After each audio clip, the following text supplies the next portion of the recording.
여러분 반갑습니다. 하우스 리더십 학교 리더십 강의 수업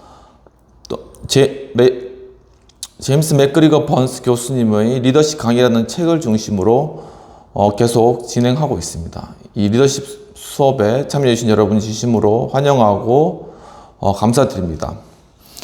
오늘 리더십의 주제는 오피니언 리더십으로서 지난 시간 이어서 계속 이어지는 그러한 내용들이고 우리가 지지난 주까지는 변혁적 리더십에 관한 그러한 내용들을 다루었다면 오늘부터는 거래적 리더십에 관한 내용들을 다뤄보도록 하겠습니다.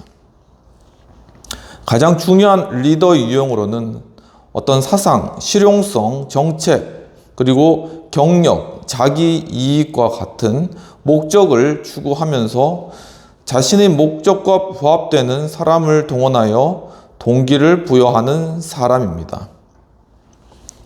통제된 전체주의적 사회의 리더들은 이러한 역할을 수행하지 않으며 전체주의적 사회의 리더와는 달리 다른 사회 체제에서는 리더들이 참여자들로부터 나올 수 있는 반응을 고려해서 이를 토대로 의사결정을 내리는 구조입니다. 두 번째 리더의 유형은 전국 신문, 방송, 동네에서 소식을 알리는 사람 또는 피켓 구호에 이르기까지 모든 종류의 공식적인 커뮤니케이션 매체를 통제하는 그러한 사람인데, 이 매체의 통치자들은 선거를 통해 선출된 정치 리더들을 엄격하게 규제하는 유권자들의 압력으로부터 자유로운 것 같지만 비록 자신들의 통제가 커뮤니케이션 체계의 독점 정도의 영향을 받긴 하지만 재정 후원이나 동일한 시청자 등을 두고 신경전을 벌이는 경쟁자들로부터 의 반응이나 제약에 구속을 받는다라고 이야기를 하고 있습니다. 그러나 이러한 통제는 커뮤니케이션 체제에서 매체의 독점적 위치에 따라 크게 달라지는데, 전자미디어 매체는 특정 방식으로 정부 감시에 따라야 하며 미디어의 통제자들은 뉴스를 조작, 왜곡시키거나 객관적인 보도를 통해 혹은 권위 있는 논설, 독자 편지의 선별 등을 통해 공개적이며 의도적인 방법으로 여론을 이끌고 있습니다. 세 번째 리더의 유형은 매스미디어와 대중 사이를 중재하는 상호 거래적인 여론 리더들인데, 카츠와 라자스펠트라는 분은 여론 리더는 친구, 가족, 이웃과 같은 가장 작은 규모의 집단 내에서 부지불식간에 이루어지는 가장 간단한 형태의 리더십이라고 지적하였다고 합니다. 그러니까 여기에서 이제 이 오피니언 리더십에 관한 그런 유형들을 설명하고 있는 그러한 것인데, 이 첫 번째 어떤 리더의 어떤 그런 유형으로서는 사실 어떤 사상이나 아니면 실용성과 같은 어떤 목적을 위해서 사람들을 동원하는 그러한 리더십이 첫 번째 유형의 리더십이고, 또한 두 번째 어떤 형태의 리더십은 어떤 신문이나 아니면 어떤 방송과 같은 그런 것들을 통해서 커뮤니케이션 매체를 통제하는 그런 리더의 그런 유형이라고 설명하고 있습니다. 세 번째 리더는 미디어와 대중 사이를 연결하는 그러한 리더십 형태가 세 번째 리더십 형태인데, 이러한 것들이 오피니언 리더십의 그러한 형태이다라고 설명을 하고 계시는 것입니다. 즉, 여론 리더는 처칠과 같은 최고 수준의 리더도 아니고 지방 정치인 혹은 어떤 지역사회의 엘리트 수준도 아니며, 여론 리더십은 완전히 극단에 놓여 있어 여론 리더는 평범하고 친근하며 비공식적이고 개별 만남을 통해 눈에 띄지 않게 진행하는 것이 이 여론 리더의 특징이다. 그러니까 여론 리더는 사람들에게 잘 알려지지 않고 또 이제 뒤쪽에서 이렇게 조정하거나 아니면은 사람들의 여론을 이끌어가는 어떤 그러한 리더의 모습을 말하고 있는데 그런 어떤 리더 형식이 실제로 존재하는 것 같습니다. 여론 리더는 곳곳에 산재해 있으며 적어도 미국에서는 그렇게 산재해 있는데 모든 사회 계층에서 찾아볼 수가 있다라고 이야기를 하시면서 계층이나 집단의 경계를 넘나들며 의사소통을 하기도 한다고 하였습니다. 또한 이웃의 약국 주인일 수도 있고 택시 운전기사 그리고 가게 점원일 수도 있다라는 것이죠. 그러니까 어떤 여론의 리더들은 어떤 특별한 사회계층이 아니라 모든 계층에서 다 찾아볼 수 있고 그렇기 때문에 굉장히 민주적 성격이 강하다는 것을 알 수 있겠습니다. 사실상 특별한 사회적 지위는 없지만 정보나 생각을 전달할 능력이 있는 사람이라면 누구나 될 수 있다는 측면에서 굉장히 호감이 가는 그리고 지금 세대에 맞는 그러한 리더십의 형태로 보여집니다. 이들은 자신들이 의사소통을 하는 사람들의 이해나 편견에 맞추어 줌으로써 자신들의 영향력을 개인화하는 방법을 알고 있다라는 것이죠. 그래서 이들은 또한 자신들의 대화 상대자들을 보이지 않는 선전이나 영향력으로 압도할 수 있는 시간적 그리고 거리적 근접성도 가지고 있다. 특히 점점 이렇게 SNS가 발달하는 이 세대 가운데 더 이렇게 쉽게 사람들에게 다가가고 또한 사람들에게 영향력을 끼칠 수 있는 유튜버 같은 채널들을 통해서 영향력을 끼칠 수 있는 그러한 어떻게 보면 정치의 영향력에 대해서 광범위한 대중에게 영향력 끼칠 수 있는 그러한 시대가 되었다라는 것입니다. 1940년 대통령 선거에 대한 서구의 연구조사에 따르면은 매스미디어의 효과는 개인적 영향력의 효과에 비해 하찮다는 것이 1940년 연구 결과였습니다. 또한 이 연구는 매스미디어가 전하는 정보나 생각들이 관심이 적은 대중들에게 전달될 때 다음 단계의 여론 리더들에 의해 관찰되고 변화된다는 사실을 발견하였다고 합니다. 여론 리더십은 조직에 따라 다양하며 그 유형도 서로 다른데 인디언의 어떤 문맹 마을에서 글을 읽을 줄 아는 사람은 정보와 의견의 전달을 통제해 왔으며 그렇죠. 이 인디언들이 읽고 쓸 줄 모르는데 그 중에 한 명이 읽고 쓸 줄 아는 그런 능력이 있었단 말입니다. 그럼 그 사람이 모든 정보를 독점하고 그 정보를 유통시킬 수 있는 그러한 입장에 있는 사람으로 되는 것이죠. 그리고 칼로스 마을에는 글을 읽고 쓰는 사람이 단 2명이었는데 그중 한 사람은 선생으로 신문을 읽고 나서 자신의 관심 있는 부분을 다른 사람에게 전해준다고 합니다. 그러니까 이런 사람들은 하나의 여론을 형성할 뿐만 아니라 정보를 전달하는 그런 전달자이고 당연히 이런 위치에 있는 사람이 사람들의 어떤 여론을 또 어떻게 보면 이 사람들이 좌지우지하는 그런 위치에 있는 것이죠. 대도시에서 인종적 문화적으로 고립되어 있는 사람은 더 큰 지역에서 근무하는 자신들의 정보 제공자들에게 크게 의존하고 있으며 정보 제공자는 그들이 이해하는 말이나 상징으로 법률, 관습, 뉴스, 사회 이슈들을 전달한다고 이야기를 하고 있습니다. 그러니까 이 정보의 전달자들, 정보 제공자들은 바로 자신이 정보를 주는 사람의 그 어떤 학력이나 아니면 그들의 어떤 수준에 맞추어 가지고 이 정보를 제공하는 그러한 입장에 있기 때문에 굉장히 영향력이 크다라는 것입니다. 독재 국가들은 여론 지도자의 개인적 영향력에 대한 기준에 대해서 잘 알고 있으며 알렉스 잉켈스라는 분에 따르면 러시아 공산당에서 제시하는 선동가의 전형은 구성원 각각이 자신의 작업 현장에서 어떻게 일해야 하는가 뿐만 아니라 개개인의 생활 양식, 그들의 가족, 생활 환경을 포함해서 여러 가지 개개인의 생활 양식, 그들의 개인적인 문제에 대한 조언이 필요한지를 잘 파악하는 그러한 인물이 된다라고 이야기를 하고 있는 것이죠. 그래서 이 사람들의 어떤 개인적 필요까지, 어떤 개인적 상황까지를 잘 파악할 수 있는 그러한 어떤 리더십, 이러한 리더십이 여론 리더십이고, 사람들에게 그렇기 때문에 굉장히 근접성이 강하고 또 사람들에게 큰 영향력을 줄 수 있다는 것입니다. 가족 내에서 당의 노선은 개인 구성원의 필요와 태도에 잘 부합하는 것으로 선별적인 해석이 될 수 있는 또 특징이 있다는 것입니다. 대중도 리더처럼 보다 활동적인 사람으로부터 가장 수동적인 부류에 이르기까지 광범위하게 존재하는데 이들을 세 분류로 나눌 수 있고, 이 첫 번째는 보다 활동적인 사람들로 주의를 기울여야 하는 대중인데, 이들은 비교적 정치에 많은 관심을 가지고 있는 사람들입니다.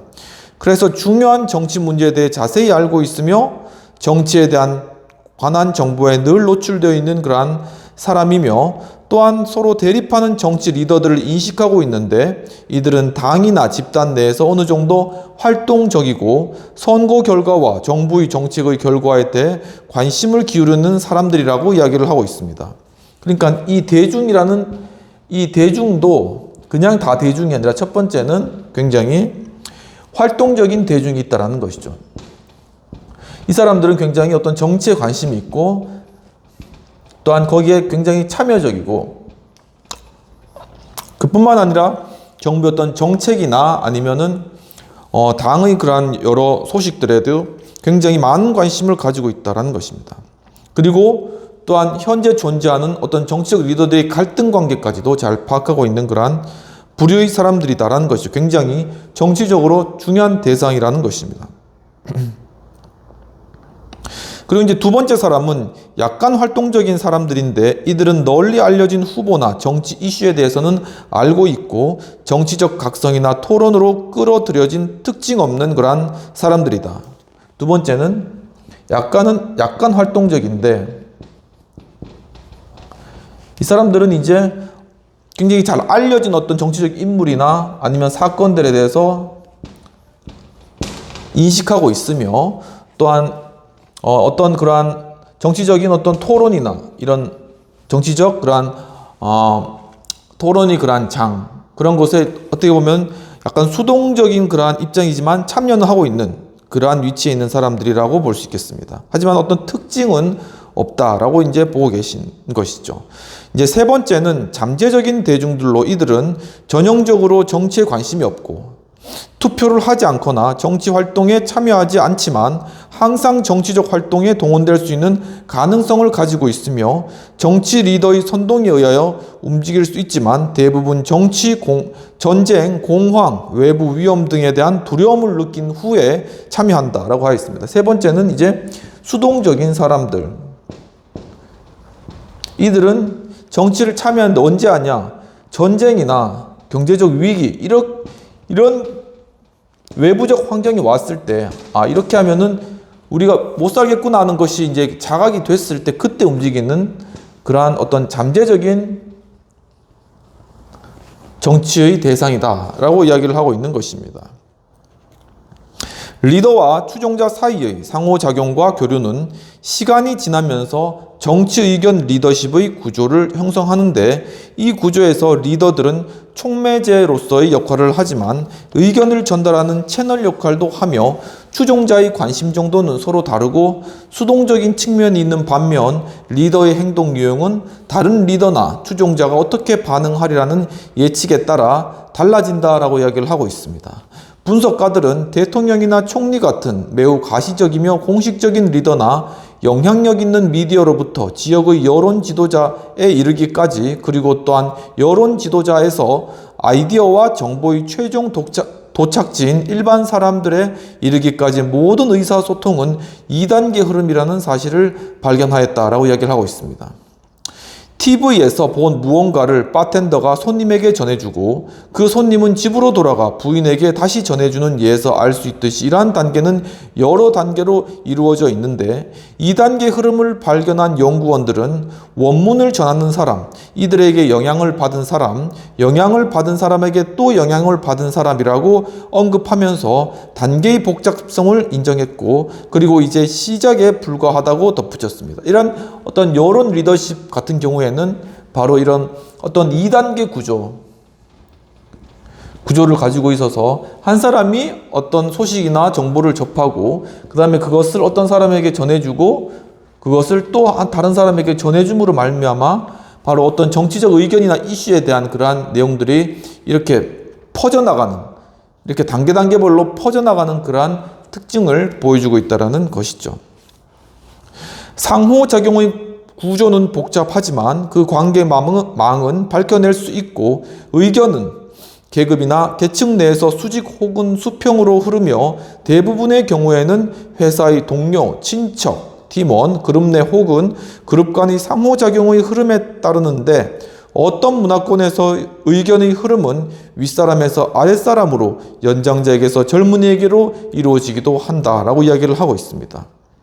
이것은 영화나 대중가요 같은 문화에서의 문제가 아니라 사회 문제의 경우를 말하는 것인데 상충되는 생각을 지니고 있는 사람이 다른 사람과 대결 직면에 놓인다거나 상대방 후보가 대중 매체나 공식 토론 또는 거리에서 의사소통을 하는 경우처럼 의견의 흐름은 갈등에 따라 달라지기도 한다라고 이야기를 하고 있는 것이죠.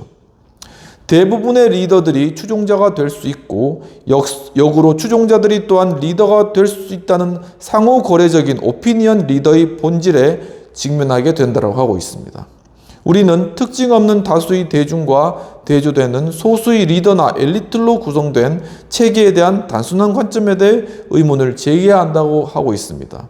즉, 오피니언 리더가 리더십으로 세워지는 그러한 시대에는 바로 추종자가 쉽게 또 리더가 될 수 있고 리더가 또한 추종자가 될 수 있는 것이죠. 다양한 어떤 매체들이나 SNS나 아니면 TV나 이런 매스미디어를 통하여서 사람들에게 이제 영향력을 주게 되는데 특히 현재 또 유튜브, 저희도 이제 유튜브로 진행하지만 유튜브 같은 것들 통해서 일반 개인도 얼마든지 어떤 자신의 정치의 의력을 또 표현할 수가 있고 사람들이 거기서 또한 많은 호응을 해주면 그 사람이 하나의 정치적 리더로 세워지게 되는 것입니다.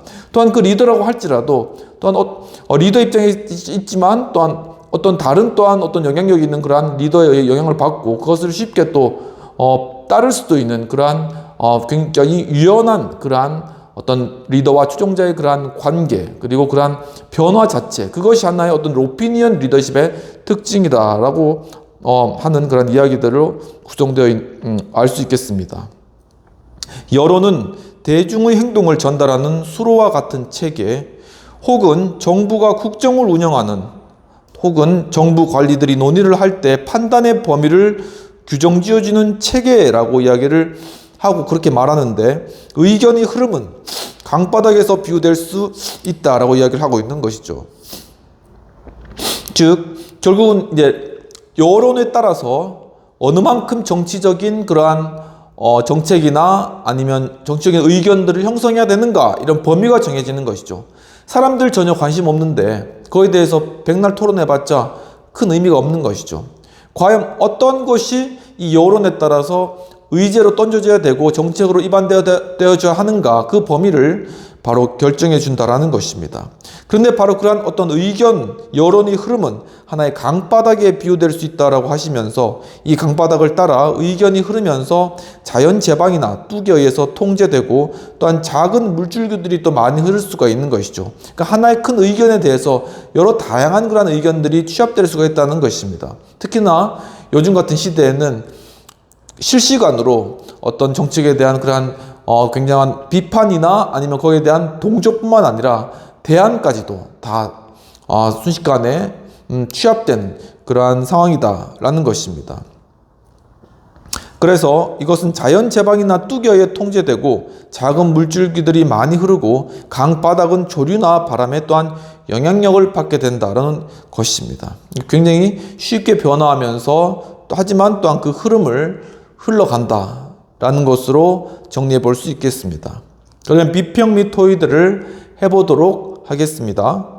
오늘 필자는 오피니언 리더십에 대한 내용을 다루면서 여론의 흐름과 변화에 따라 리더와 추종자가 바뀌어지는 등 변화의 중심에 있는 리더십의 특성에 대해서 통찰력 있게 제시하고 계신 것으로 보여집니다. 이러한 오피니언 리더십을 이끌어가는 언론과 대중매체의 정치적 리더십 형성 과정에서 생길 수 있는 어떤 오류나 혹은 폐해가 없는지, 그렇다면 보다 바람직한 오피니언 리더십이 과연 무엇인가 하는 그러한 부분들을 토의 주제로 생각해 보면 좋을 것 같습니다. 즉 바로 어떤 여론을 형성하는 어떤 그러한 수많은 SNS나 뭐 페이스북, 인스타그램, 그 외에도 또 많은 그러한 수단들이 있겠죠. 유튜브 이런 것들을 통하여서 이제 어떤 정보들을 흘리고, 그리고 그 정보들을 사람들이 취합함으로 말미암아 어떤 정치적 이슈에 대한 그런 의견을 형성하는 것이죠. 그런데 만약에 그러한 정보 자체가 잘못되었거나 오염되었다면은 사람들이 생각하는 판단 자체도 잘못되었기 때문에 결국은 그 정책에 대해서 올바르지 못한 그런 관점들을 사람들이 가지게 된다라는 것이죠. 그러니까 과거에는 어떤 리더십이 한정되었기 때문에 그 사람을 통해서 어떤 검증된 리더십을 통해서 정보를 습득하고 또한 그것을 통해서 어떤 여론을 형성하였다면 지금과 같은 세대에는 바로 어떤 대중들 그리고 익명의 사람이 어떤 이슈나 상황들에 대해서 의견을 자유롭게 표현할 수가 있고, 그것에 만약 많은 사람들이 그것을 본다면 많은 사람들이 그것이 사실로 알게 되고, 그렇기 때문에 어떤 사안에 대해서 전혀 다른 방향의 어떤 결정들을 내릴 수 있다라는 것이죠. 그렇기 때문에 하나의 장단점이 있는 것 같습니다. 이제 장점이라면은 쉽게 사람들의 여론을 파악할 수 있다. 그리고 또한 그것에 대해서 쉽게 무엇이 잘못되는지 그 비판도 광범위하게 받을 수 있기 때문에 바로 그러한 어떤 정책이나 어떤 입안되는 그런 법안에 대해서 쉽게 검증이 가능하다. 이런 부분들은 있을 수 있는데, 자칫 잘못하면은 전혀 다른 방향으로 물줄기가 잘못된 방향으로 나아가면은 거기 집 지어놓고 살아는 사람들이 그냥 범람하는 거예요. 그런 경우가 굉장히 많이 있고, 또 특정한 사람들에게 그것이 이용된다면 자신의 정치적 목적을 위해서 왜곡될 수가 있는 가능성이 굉장히 큰 것이죠. 바로 이런 정보의 홍수 가운데 우리가 살아갈 때 무엇을 진실로 인식하고 어떠한 그러한 정치적 견해에 대해서 동조해야 되는가 하는 그러한 문제가 발생한다라는 것입니다. 그렇다면 과연 우리는 그러한 어떤 리더십에 대해서 그러면 어떻게 인정할 수 있으며 또 그것을 어떻게 검증해 나갈 것인가 하는 그러한 다양한 문제들이 많이 발생하는 것이죠. 이미 한번 형성되어진 여론은 바뀌기 쉽지 않기 때문에 그것이 잘못된 것이라고 나중에 검증된다 할지라도 그 실추된 이미지는 사실 바꾸기가 힘들다라는 그러한 부분들이 있다는 것입니다. 그렇기 때문에 분명히 어떤 여론적인 리더십 그리고 어떤 여론의 형성, 대중매체나 매스미디어나 SNS를 통한 그런 여론의 형성도 분명한 어떤 레귤레이션, 어떤 규제나 어떤 한계점을 가지고 이러한 것들이 형성되어져야 된다. 하나의 검증 작업이 필요하다라는 그러한 부분들은 한번 생각해 보면서 그럼 어떻게 이러한 부분들을 우리가 장점으로 살려갈 건지를 한번 고민해 보면 좋을 것 같습니다. 그러면 두 번째 부분으로 넘어가서 여론의 형성에 관련된 그러한 부분들을 살펴보도록 하겠습니다. 그건 지금 현대 어떤 정치에서 그리고 현대의 어떤 이러한 어떤 사회적인 문제 가운데서 결국은 이 여론을 어떻게 형성하느냐, 그리고 여론을 어떻게 잘 형성해 나가느냐, 이런 부분들이 상당히 큰 영향을 끼친다라는 것이죠. 과거에는 일단 사람을 보고 저 사람이 믿을만하고 공부를 많이 하고 또 명망이 있다 라면은 그 사람을 일단 신뢰하고 그 다음에 그 사람이 하는 말을 통해서 정보를 습득함으로 여론을 형성한 그러한 방법을 취했는데, 현대사회는 정말 수많은 사람들이 어떤 의견들을 제시하고 그것들 중에 많은 사람이 인정하는 그 사람에게 어떤 권력이나 어떤 리더십이 이제 주어지기 때문에 상당히 이제는 사람보다는 현안 중심의 어떤 그러한 정치적 환경이 많이 조성되었다는 것입니다. 그러면은 과연 이러한 상황 가운데서 어떻게 하면 우리가 어떤 하나의 헤게모니, 하나의 어떤 여론의 어떤 흐름을 주도하고 인도할 수 있는 어떤 그러한 파워를 가질 수 있을까라는 그러한 것들을 많이 고민하고 또한 그런 것에 대해서 어떻게 대처할 것인지 잘 준비하는 것이 필요하다는 것이죠.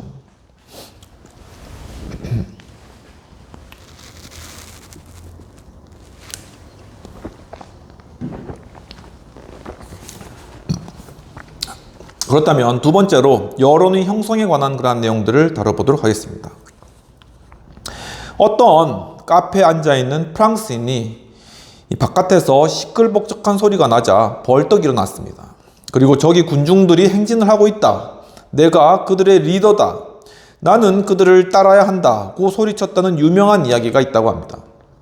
이 이야기는 리더십이 안고 있는 분명한 모순에 대한 심오한 진리를 담고 있다고 합니다. 즉 리더가 곧 추종자이고 우리는 여론의 리더십과 여론에 의한 리더십을 구분해야 한다는 사실이라는 것입니다. 이 이야기는 또한 리더십의 이중성을 일깨워 주는데 사람들은 어떤 사람들이 추종자의 욕구나 태도를 반영한다거나 혹은 추종자와는 달리 그들의 의견을 변화시키려 한다는 단순한 이유 때문에 어떤 리더로 인식되게 된다는 것이죠. 그러니까 많은 공부나 아니면 많은 연구 이런 것들을 통해서 리더가 되는 게 아니라 단순한 그러한 사건이나 사실들에 대해서 어떤 사람들에게 깜짝 놀라게 하는 그러한 이슈들만 던져도 그 사람이 많은 사람의 호응을 받게 되면 리더가 된다라는 것입니다. 만약 그들의 이야기에 나타난 프랑스의 남자처럼 추종자들의 태도를 따라하려고 한다면 추종자가 그들의 리더가 되는 것이죠. 리더들이 그들의 추종자를 대표해서 다른 추종자들이나 사회 전체와 갈등을 불러일으키지 않으려고 한다면 그들은 아마 특별한 개인적 목표를 가지고 사람들의 욕구와 태도를 만족시켜 주므로 스스로 성공을 추구하는 인물로 비추어질 수 있다고 합니다. 이것은 상호 거래적인 오피니언 리더십의 가장 단순한 형태 중 하나라고 이야기를 하고 계십니다. 여론은 전형적으로 목표를 둘러싼 어떤 갈등의 표현이며 사실 여론을 전공하는 학생들에게 여론은 갈등과 분리시켜서 생각할 수 없는 주제라고 이야기를 하고 있습니다. 그러니까 곧 이 여론이라는 것이 하나의 갈등을 전제하고 있다는 것이죠.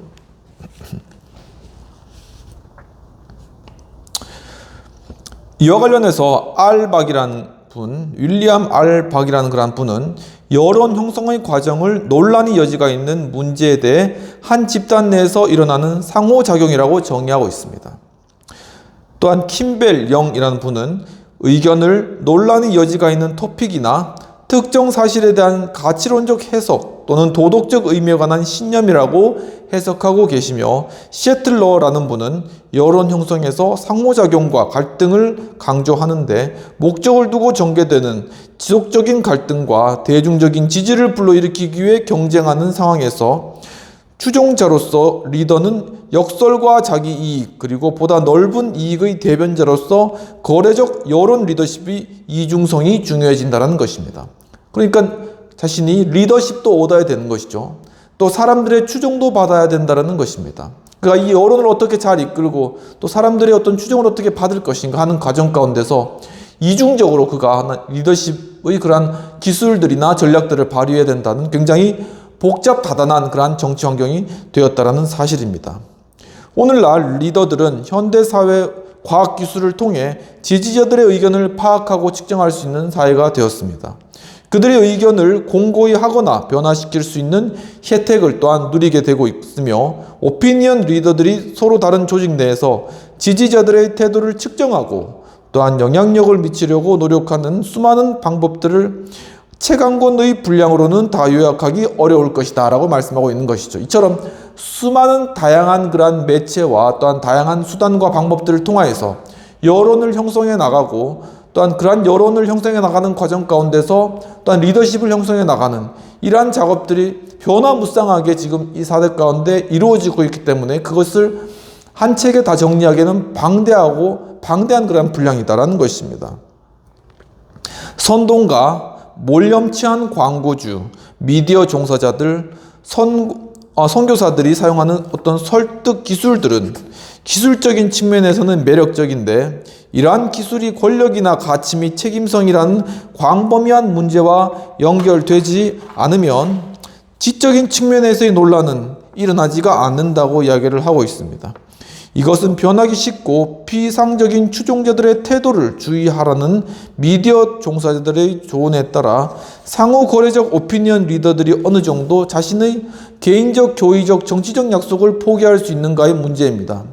그러니까 오피니언 리더 같은 경우에는 굉장히 변하는 상황 가운데 또한 사람들의 어떤 여론의 흐름들 이런 것들을 잘 파악해야 하기 때문에 바로 그러한 상황 가운데서 개인적인 아니면 교의적인 아니면 어떤 정치적인 그러한 어떤 약속이나 신념 자신의 그런 것들을 주장하고 계속 고수하고 있다가는 이 여론의 흐름을 따라가지를 못하는 거예요. 그러니까 그것을 어떨 때는 내려놓기도 하고 어떨 때는 다른 입장들에 관해서도 생각하거나 그것을 따라갈 수도 있고 이러한 상황 가운데 이 오피니언 리더가 리더십을 계속 유지할 수가 있다라는 그런 상황입니다. 더 어렵고 복잡다단하게 된 것이죠.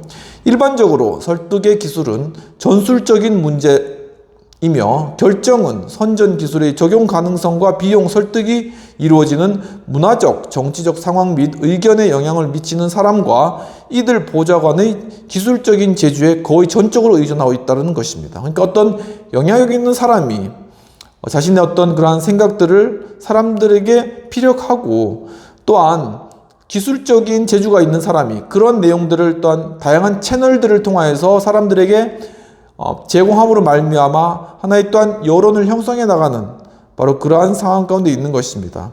전략적인 문제는 더 이제 복잡하게 되는데 정치적 오피니언 리더들은 어떻게 지지를 구축해서 향후 자신들의 정치적 투쟁에 그것들을 사용할 수 있는 것인가 하는 그러한 문제가 되겠습니다.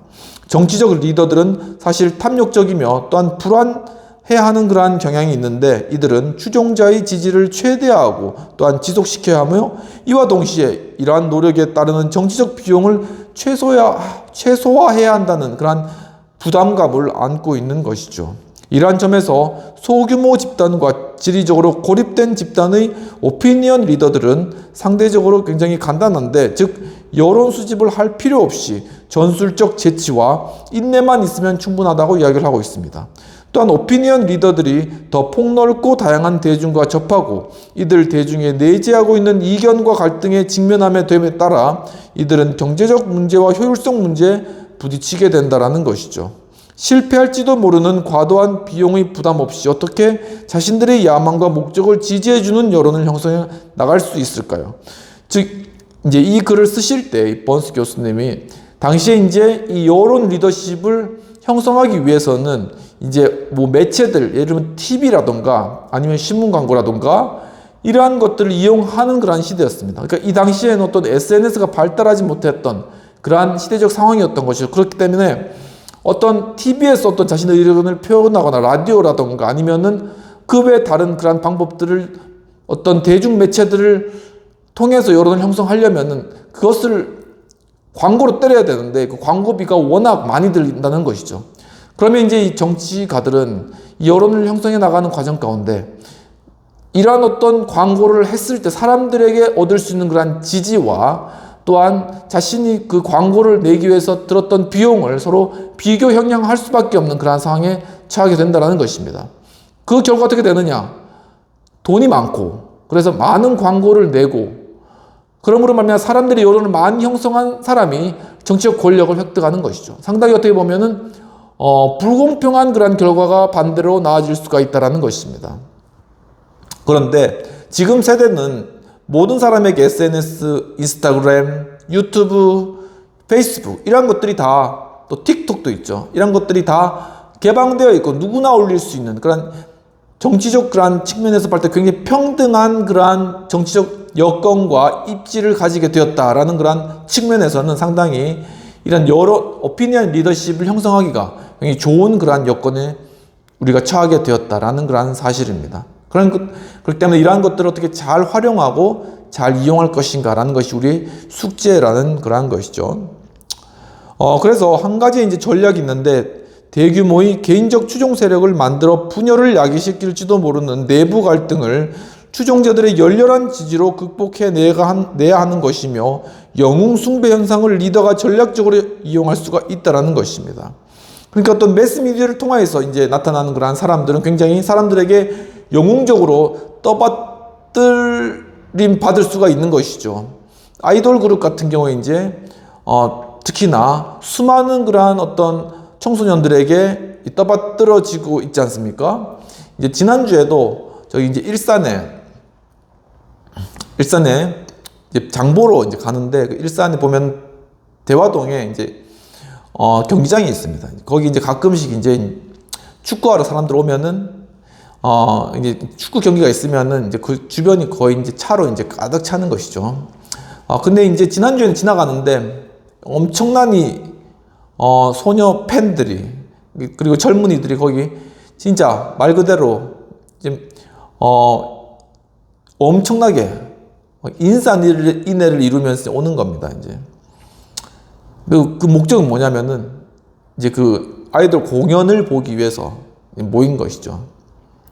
아니나 다를까 이제 밤에 이제 집에 있는데, 그 경기장하고 저희 집 상당히 떨어져 있거든요. 근데 저 멀리서 그냥 쿵쾅쿵쾅 소리가 거의 일산 그 서구 지역을 그냥 다 덮은 것입니다. 이와 같이 이제는 이렇게 정말 그 인기를 얻는다면 진짜 영웅이 될 수 있는 그런 시대가 되었다는 것이죠. 그렇기 때문에 이런 영웅적인 어떤 리더십이 가질 수 있는 장점은 갈등을 해소해 나간다는 것입니다. 그러니까 서로 싸우고 있더라도 이제 이 아이돌 그룹이 딱 나타나면은 갑자기 이제 관계가 회복되는 것이죠. 그러니까 서로 이제 그 영웅에 대해서 서로 이제 막 이렇게 소리를 지른다거나 막 그렇게 하면서 이제 그거를 즐기고 막 그렇게 참여하다 보면은 어느새 둘 사이의 어떤 갈등이라든가 이런 문제는 그냥 싹 사라져 버린다는 것입니다. 하나의 통합의 효과인 것이죠. 그러니까 이런 것과 같이 지금 이러한 오피니언 리더십은 이러한 것들을 장점으로 잘 활용해야 된다는 사실입니다. 그러니까 이렇게 어떤 유튜브나 아니면 다른 어떤 매체를 통해서 사람들에게 인기를 얻게 된 어떤 그러한 사람이 이제 갈등을 해결해 나가고, 그리고 이게 분열되었던 것들을 이렇게 통합해 나가는 그러한 굉장히 좋은 어떤 그러한 하나의 방법으로 이런 오피니언 리더로서 역할을 할 수 있다는 것입니다. 그래서 뭐 미국의 레이건 대통령도 배우였지 않습니까? 그리고 이제 또 많은 그런 어떤 배우들이 정치계에 많이 이제 진출하기도 하였고, 그런 현상들이 결코 나쁜 게 아니라는 것이죠. 왜냐하면은 이제 사람들이 다 그 사람에 대해서 호감을 갖고 있기 때문에, 뭐 예를 들면 저기 아놀드 슈왈제네거 같은 캘리포니아 주지사하고 이제 그렇지 않습니까? 이런 것처럼 사람들이 그 사람 다 좋아하기 때문에 어떤 현안 어떤 문제가 있더라도 그 문제가 이제 갈등되어진다는 것입니다. 원래는 이제 서로 왕왕 다투고 막 있더라도 이제 그 사람이 딱 나타나가지고 다 평정을 하는 거죠, 그냥. 이렇게 서로 이제 다투가 하다가 이 사람 나가서 한마디 하면은 그냥 문제 해결되는 것입니다.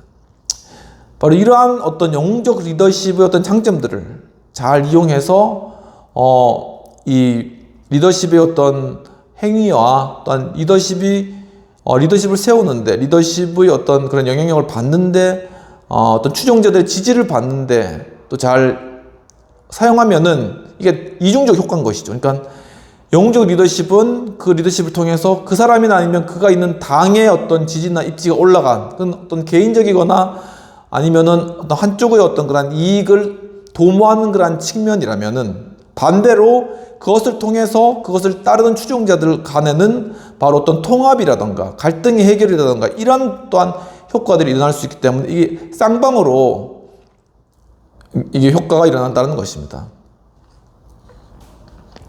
뭐 꼭 먹고 알 먹고 뭐 이런 것도 될 수 있겠죠. 바로 그러한 어떤 오피니언 리더십의 어떤 영웅적 리더십의 특성, 그런 것들을 살려갈 필요가 있다. 그리고 그런 것들이 하나의 특징이다, 장점이다라는 것을 말씀하고 있는 것입니다. 라틴 아메리카는 이러한 전략의 예로서 개인 중심적인 정치는 설득력 있는 인물들의 정치적 의견을 수용하는데, 즉 정당과 당령이 한 리더의 개인 조직에 종속되어 있어서 리더들에게 확고하며 비판 없이 지지를 보내며, 만약 그 리더가 선거에 승리하면 정부 내에서 리더와 지지자 간의 후원 관계를 지닌 개인화된 구조가 형성되게 되는 것입니다. 그러니까 오피니언 리더는 굉장히 개인적인 리더십으로 발전할 가능성이 크고, 그렇기 때문에 오피니언 리더는 굉장히 어떤 그러한 특징들로 인하여서 개인 조직화될 수 있는 한편으로는 단점도 있다라는 거죠. 정말 그 사람을 따르는 사람들 중심으로 이렇게 똘똘 뭉치게 되는 것이죠. 그러니까 그런 측면이 좀 단점이 있다라는 것입니다.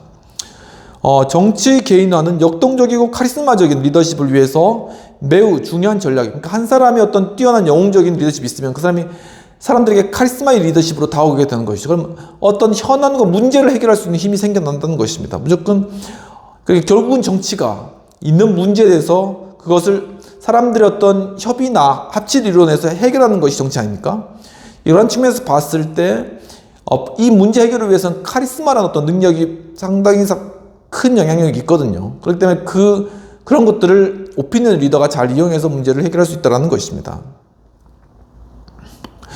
하지만 정치적 목적을 달성하고 진정한 사회 변화를 이루려는 사람들에게 이 전략은 추종자들이 리더의 흥망성쇠와 운명을 같이 하게 한다는 치명적인 약점이 있다는 것이죠. 그러니까 이 리더가 무너지면 이 추종자들은 다 그냥 무너지는 거예요. 한 연예인을 따르다가 그 연예인이 이게 무너지거나 하면은 사람들 많이 무너지잖아요. 이런 것처럼 거의 이 리더가 무너지게 되면은 그 추종 세력들은 그냥 없어지는 겁니다. 그러니까 굉장히 이것이 치명적인 이러한 영웅 리더십의 문제다. 오피니언 리더의 문제다라는 그런 사실들을 말씀하고 있는 것입니다. 이것은 변화하는 리더십의 대체제는 그렇기 때문에 되지 못한다라는 것이죠. 보통 정당은 리더에 대한 지지를 정당 내부의 후임자에 대한 지지로 전환시킬 수 있죠. 하지만 개인적인 리더십은 대체로 전환이 어렵다는 것입니다. 거기에 단점이 있다는 것입니다. 1930년에서 1954년 사이 20년 동안 브라질 대통령을 역임했던 바르가스에 대한 지지가 그의 후계자로 이어졌다는 지적이 있지만, 자세히 살펴보면 바르가스와 그의 후임자는 각각 개인적인 지지 기반을 구축했었다라고 얘기를 하고 있습니다. 그러니까 문제가 뭐냐면, 가장 핵심은, 이 핵심은 이 오피니언 리더십이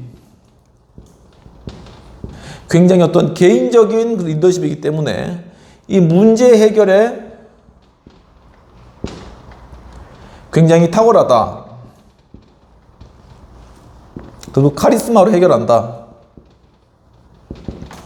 해결되는 것이죠. 하지만 그 단점은 뭐냐면은, 이거는 그러니까 이어질 수 없다는 겁니다. 그러니까 이것이 전환이 안 된다. 전환이 안 된다는 거예요. 전환. 한 명의 카리스마는 그거 없어지면은 그냥 그 중에서 없어지는 거예요. 하지만 이 정당 내 리더는, 리더에 대한 후원은 그 다음 정당, 그 다음 리더, 차기 리더에게로 바로 그 지지가 이어질 수 있는데, 왜냐? 그 이유는 왜냐? 하면은 사람들이 이 개인의 리더를 보지 않고 이 정당을 보는 것이거든요. 이 정당에 대해서 신뢰하는 그런 믿음으로 이 개인에 대해서, 이 대표에 대해서 지지를 보내주는 것입니다. 그렇기 때문에 정당이 유일하다면 이 리더가 이쪽 리더로 바뀌다고 할지라도 이쪽 리더가 이 정당에 속해 있기 때문에 여전히 이쪽 리더에게 이 사람들에 대한 추종과 호응이 이쪽으로 이어진다는 것이죠. 하지만 오피니언 리더로서 개인화된 리더십은 그것이 결코 이어지지가 않는다라는 것이죠. 그런데 이것을 극단적으로, 그러면 정당의 리더십이 옳고 오피니언 리더십은 나쁘냐? 그것이 아니라 결국 이 두 가지는 같이 잘 효용을 이루어서 짝을 맞출 때 시너지를 발생할 수 있다는 것입니다. 그렇기 때문에 선거에서 어떤 사람이 굉장히 인기가 있는 개인이라면은 정당이 이 개인을 데리고 와서, 그래서 바로 이 카리스마와 어떤 오피니언 리더십, 개인적인 리더십을 통해 바로 이 정당에 대한 어떤 지지도를 높이는 것이죠. 그것을 통해서 이 개인은 하나의 어떤 리더십으로서 사람들의 권력을 받을 수가 있고, 또한 이 정당은 정당의 어떤 하나의 지지 기반이요, 하나의 존립 근거를 얻을 수가 있다는 것입니다. 그렇기 때문에 이제 어떤 선거에서 이 개인을 이 정당으로 데려오는 것이고요. 그런데 이제 문제가 뭐냐면은 이 정당이 이 개인에게 너무 종속되어져 버리면은 개인적인 어떤 리더십의 단점, 오피니언 리더십의 단점인 바로 이게 전환이 안 된다라는 그런 측면들이 있기 때문에 이 개인이 만약에 떠나거나 당을 바꾸거나 탈당하거나 그렇게 되면은 이 정당은 그 지지 기반을 완전히 잃어버릴 수 있다라는 그런 단점이 있다는 것입니다. 그렇기 때문에 이 개인을 통해서 이 정당이 지지 기반을 얻었다면 그것을 속히 바로 이 개인이 아니라 이 정당 자체의 지지 기반으로서 그 지지를 전환시키는 작업이 먼저 필요하고, 그 다음에 바로 이러한 정당에 대한 지지로서 다음 리더, 차세대 리더를 세우는 그러한 작업이 정당 내에서 필요하다라는 것입니다. 바로 이 개인에게 갔던 어떤 지지를 그 다음 리더에게로 이어지게 하는 전환 작업, 그것을 정당 내에서 어떻게 할 것인가 하는 것이 바로 관점이라는 것이죠. 이게 안 된다면 차라리 정당 내에 있는 그 리더십을 잘 키워서, 그래서 다음 리더로서 이 전환시키는 이러한 작업들을 해야 된다라는 것입니다.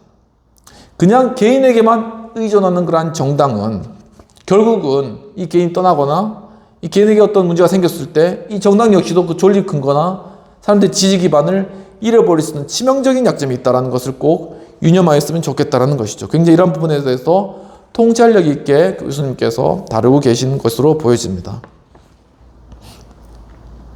즉 브라질 대통령 같은 가운데서도 바로 브라질 대통령 바르가스가 저도 몰랐는데 무려 20년 동안 통치했네요. 근데 20년 통치하고도 그 다음 사람에게 잘 전환됐다라고 이야기는 하지만 사실들은 이 바르가스에 대한 어떤 지지의 어떤 추종 세력들, 개인적인 추종 세력들과 이 또 그 다음 사람에 대한 추종 세력들은 다르다는 것입니다. 이 사람에 대한 추종 세력들은 나름대로 이 사람이 개인적으로 더욱더 길러야 됐었다. 자연스럽게 이어진 것이 아니다. 이 사람은 아무 노력 없이 이어진 것이 아니다. 이 사람 나름대로 이 사람을 추종하는 그런 추종 세력들을 모아야 되는 그런 추가적인 에너지가 여기 들어갔다라는 그런 사실들을 교수님이 브라질 정치에서 간파하고 계시는 것입니다. 그러면 비평 및 토의되는 내용들을 살펴보도록 하겠습니다.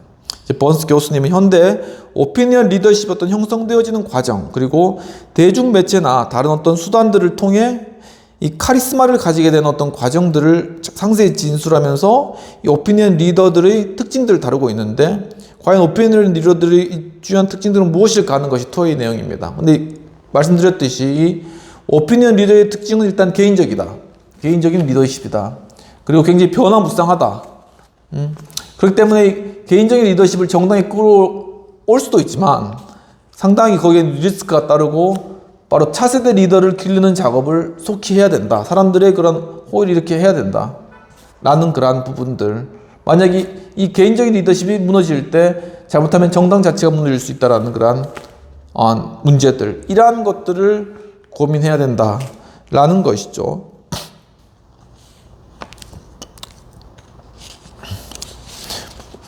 그래서 이 카리스마 리더십이 상당히 좋은 점도 있지만 상당히 위험성도 크다라는 것이죠. 그래서 카리스마 리더십이 없어지면 그 다음에 중구난방 되는, 그리고 사람들 역시도 이 카리스마 리더십에 길들여지면은 이제 그 카리스마 리더십이 무너졌을 때는 이 길들여진 사람들은 설 자리가 없는 것이죠. 그렇기 때문에 보다 이제 한 명의 어떤 카리스마 리더십에서 과거에는 그런 필요성이 컸지만 이제는 하나의 집단적인 리더십으로 변화되어야 될 때가 왔다라는 것입니다. 하나의 집단, 예를 들면 정당국도 될 수가 있고 어떤 사회적인 어떤 목소리를 내는 단체가 될 수도 있고, 이제는 하나의 어떤 집단을 바라봐야 된다라는 것이죠. 그러니까 우리가 어떤 걸 투표할 거나 우리의 어떤 투표권을 행사하거나 아니면 어떤 정책에 대한 지지를 보낼 때도 이제는 한 개인을 좋아해서 어떤 한 개인에 대한 지지를 기반으로 그것을 따르는 것이 아니라 그 개인이 속해 있는 집단의 성격과 또한 그 추구하는 정치 철학과 또한 그 방향과 정책들을 두루 살펴보고 그 집단이 과연 건전한가, 그것을 보려면은 그 개인뿐만 아니라 그 개인 주변에, 리더 주변에 있는 사람들까지 우리가 다 함께 고려할 수 있는 그러한 지혜를 가질 필요가 있다라는 것입니다. 그래야 우리가 실수를 하지 않고, 그리고 어떤 사람이 가진 그 카리스마라도 그것이 지속될 수 있는가 여부를 우리가 그 주변에 있는 사람들을 통해서도 함께 알 수 있다는 것이죠. 우리가 그렇기 때문에 전체적인 하나의 어떤 리더십, 어떤 집단, 리더십 어떤 구성원을 통합적으로 전체적으로 바라볼 수 있는 그런 어떤 정치적 시야를 우리가 가질 수 있어야 되는데, 그러한 것들은 좀 훈련이 필요하고 또한 시간이 필요하다, 그리고 또한 공부가 필요하다라는 것, 그리고 저도 잘 못하지만은 그러한 부분들에 있어서는 좀 연단돼야 된다, 발전이 있어야 된다라는 그러한 내용들로 한번 정리를 해보도록 하겠습니다. 그러면 세 번째로 넘어가도록 하겠습니다.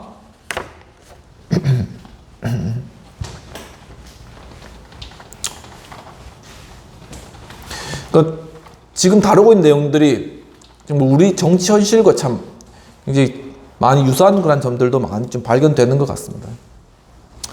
그래서 이런 부분들을 우리가 잘 공부하면은 또 향후 어떻게 하면은 우리가 리더십을 세우며 정치를 좀 더 발전시켜 나갈 수 있는 방향으로 갈 수 있을지가 해안을 가지게 되는 것 같아요. 물론 이 책을 교수님께서 쓴 지가 상당히 좀 기간이 지나고 오래됐는데, 그렇지만은 오래되었음에도 불구하고 상당한 통찰이 있는 것이고, 그렇기 때문에 공부할 필요성이 있다라는 것입니다.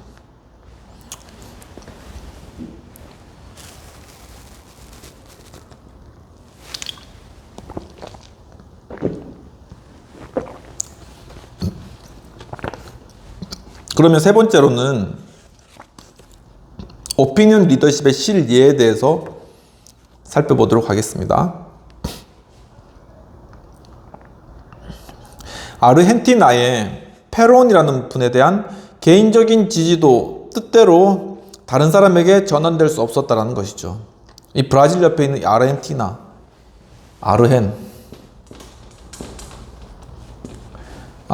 축구로 유명한 나라입니다.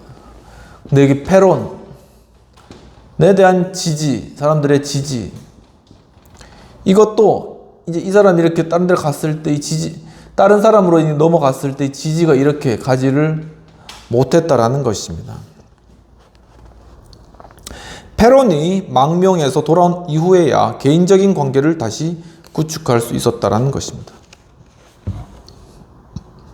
미국의 인권운동 단체인 남부 기독교 지도자 회의에서 또 다른 예를 찾아볼 수 있는데, 마틴 루터 킹을 중심으로 한 매우 개인적인 리더십, 그렇죠. 마틴 루터 킹 그 목사님 한 분을 열렬히 따르는 그런 리더십인 것이죠. 그러니까 어떻게 보면 어떤 굉장히 개인적인 그런 리더십이라고 볼 수 있겠습니다. 그 리더십은 그가 암살된 이후에도 효과적으로 양도되지는 못했다는 것이죠. 그러니까 마틴 루터 킹 목사님이 암살되고 난 후에, 그러면 그 운동 자체, 그리고 그를 지지했던 사람들이 그 다음에 어떤 리더십으로 그 지지를 옮겼느냐? 그렇지 않다는 것이죠. 그렇게 하면 그 결과는 무엇이냐면은 그 운동은 싸그라진다는 것입니다. 여론 리더십의 한 가지 전략으로서의 개인화는 확고한 정당 체제나 리더십에 대한 신뢰할 만한 접근 채널이 부족한 개발도상국에서는 효과적인 방법이 될 수 있다는 것이죠. 그러니까 지금 막 신생개발도상국은 어떤 한 명의 개인화된 리더십, 개인화, 한 명을 따르도록 하는 것, 그것을 통해서 그의 카리스마로 당장 경제발전도 시켜야 되겠고, 또한 뭐 차관도 빌려와야 되겠고, 또 여러 가지 개발도 많이 해야 되기 때문에 이 문제 해결과 국민 통합을 위해서 개인화, 그러니까 리더십의 개인화 전략을 일부러라도 사용하는 것이죠. 대규모의 이질적인 집단으로 구성된 사회에서의 개인화 전략은 리더십을 계속 유지하거나 승계하는 데는 탄탄한 기반이 되지 못한다라고 보고 계십니다. 적어도 주요한 사회 변화를 달성하기 위해 장기적으로 노력해온 하부 리더나 활동가 그리고 지지자들의 눈에는 적어도 그렇게 비춰진다는 것이죠. 이 말이 무슨 말이냐 하면은 오랜 동안 어떤 하나의 운동을 위해서 어떤 가치를 위해서 열심히 노력하고 추구해 왔는데 한 명의 혜성 같은 사람이 나타나서 사람들의 지지를 다 가져가 버린다는 거예요. 그러니까 이 사람들의 눈에는 정말 이 인기가 정말 더럽다는 것이죠. 그러니까 이렇게 평생을 노력하고 왔는데 저 한 사람으로 인해서 한 사람의 지지가 그냥 다 그냥 쓸려 가버리니까 자신들의 그러한 이 동안에 해왔던 행위나 그러한 추구했던 그러한 삶 자체가 굉장히 공허하게 된 그러한 결과가 되어진다. 그러면 그 결과는 뭐겠습니까? 그 운동이 지속적이지 못하고 단절될 뿐만 아니라 그 또한 개인에 대한 그러한 어떤 호응이나 인기가 떨어졌을 때는 결국은 아무것도 아닌 것이죠. 정치적 리더십의 토대가 되는 정치적 의견을 수렴하기 위한 대안적인 전략으로 사회 경제적 계급을 통해 지지를 동원할 수 있고, 계급을 토대로 한 전략은 간단해 보이지만 사실상 모든 사회는 빈부의 격차가 매우 크고 가진 자와 못 가진 자들은 한정된 자원을 놓고 서로에 대한 반감을 가지고 있기 때문에 정치 지도자에게 두 개의 정당은 큰 의미가 큰데, 노동자 중심의 프롤레타리아 계급에 호소하는 정당과 상위의 부르주아 계급에 호소하는 정당이 존재한다 하고 이야기를 하고 있습니다. 그러니까 첫 번째 전략을 보면은 첫 번째는 이 개인화 전략이 있죠. 그리고 두 번째는 계급을 통한 계급 전략. 이 개인화 전략은 한 개인에 대한 지지고, 이 계급 전략은 서로 어떤 빈부격차나 그런 것들을 통해서 이제 계층별로 이제 그 자신의 어떤 주장하는 자신이 어떤 대상으로 하는 그런 계층의 어떤 호의를 얻기 위해서 이 계급에 대한 인식을 더욱더 크게 부각시키고 인식시키는 것입니다. 그 작업을 통해서 사람들의 추종이나 호의를 얻어내는 그러한 전략이 이 계급 전략. 그리고 첫 번째는 개인화 전략. 이 개인화 전략은 이제 뭐 다양하게 쓸 수 있겠죠. 이 계급 전략은 상당히, 그러니까는 과거 공산주의 어떤 그쪽에서 많이 이제 사용한 그러한 부분들이고, 각각이 좀 특징도 있는데, 아무튼 뭐 어느 게 더 파워풀하다고 얘기할 수는 없을 것 같아요. 그런데 이제 이 두 가지가 서로 이제 상충되는 경우도 있고, 그렇죠. 그러니까 이 개별화 전략에 따라 가지고 한 개인을 내세우면서 사회를 통합시켜 나가고 어떤 것들을 이루고자 하는 그러한 것에 또한 대항해서 이 부의 어떤 평등한 분배를 주장하면서 여기에 맞서는 거죠. 이런 전략이 서로 다른 겁니다. 그러니까 이걸 이해해야 될 것 같아요. 이 정당 간에도 자신이 무슨 전략을 쓰고 있는가를 잘 이해해야 될 거죠. 어떤 정당은 개인화 전략을 쓰는 겁니다. 개인화 전략. 어떤 정당은 이렇게 계급 전략을 쓰는 거예요. 뭐 어느 게 맞다고 말할 수는 없지만, 그렇기 때문에 전략이 다르기 때문에 여기에 대해서 리더십도 달라지는 거예요. 리더십도. 그리고 이제 개인화 전략을 쓰면 리더십이 자주 바뀔 수도 있고, 인기에 따라서. 이 계급 전략을 쓰면은 그 계급을 통해 오랫동안 지지를 받아야 되기 때문에 이 리더십이 장기화될 수 있는 가능성도 있고, 뭐 이런 특징들이 나타나는데, 자신의 정당이, 자신이 속한 집단이 어떠한 전략을 쓰는가 하는 것도 잘 살펴보면 재미있을 것 같습니다. 정치 이슈, 정책 결정, 또한 행정 정책 등은 재화와 소득의 분배 문제에 대한 상당한 영향을 미치는데, 정치 지도자는 두 계급 중 한 진영에서 인정된 기반을 구축하는 방법인 것이죠. 잠재적인 추종자는 정치인들이 그들에게 뭔가를 기대할지 모른다는 가능성을 반드시 의식하고 있다고만 볼 수는 없는데, 특히 저소득, 저학력, 비참여적인 그룹에게 특정 계급 중심적인 정치 이슈가 쉽게 먹혀들지 않는다라는 것입니다. 그리고 그 같은 이슈가 그들이 일상생활에도 연계되어 있지 못한다라는 것이죠. 또 다른 경우에는 자신들이 처한 계급의 객관적인 위치를 인식할 수도 없다라는 것입니다.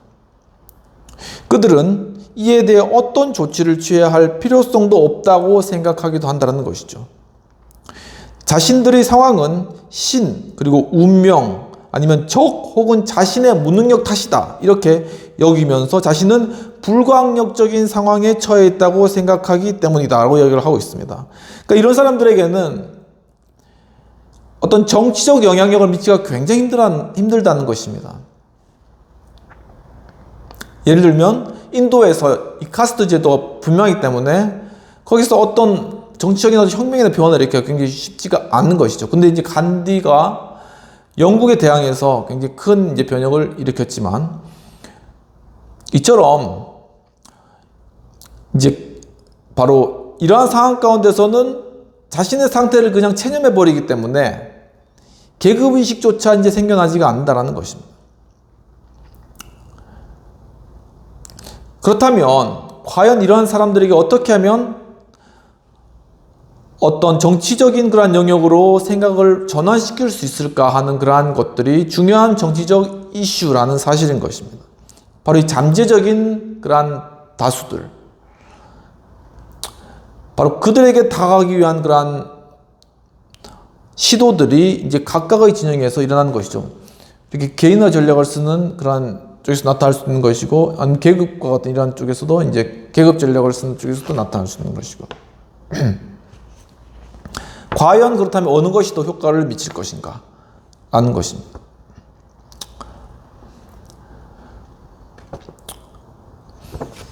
계급화 전략을 가지는 사람들에게는 뭔가 불평등한 상태를 인식시키겠죠. 사람들에게.